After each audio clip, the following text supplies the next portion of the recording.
বন্ধুরা, আজকে ৯ ফেব্রুয়ারি আবার আমি চলে এসেছি আমার ছাদ বাগানে কমলার আপডেট নিয়ে।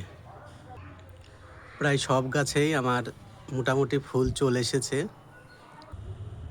আর এই গাছটা যেটা আমরা দেখাচ্ছি সেটা হচ্ছে আমার সেই ভুটানি বা ছাতকি কমলা।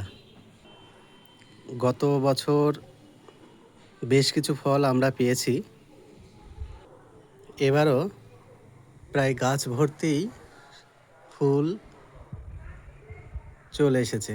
তো এই সময় আমাদেরকে কিছু খেয়াল করতে হবে।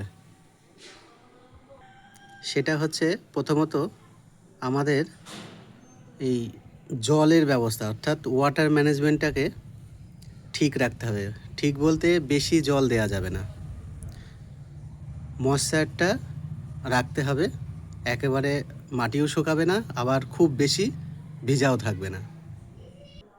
দ্বিতীয়ত, এই সময় নাইট্রোজেন জাতীয় কোনো খাবার, রাসায়নিক এখন দেবেন না।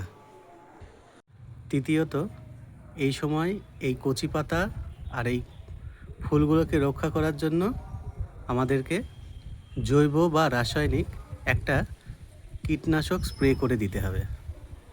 তো ভিডিওটি ভালো লাগলে অবশ্যই চ্যানেলটিকে সাবস্ক্রাইব করে পাশে থাকবেন। ধন্যবাদ।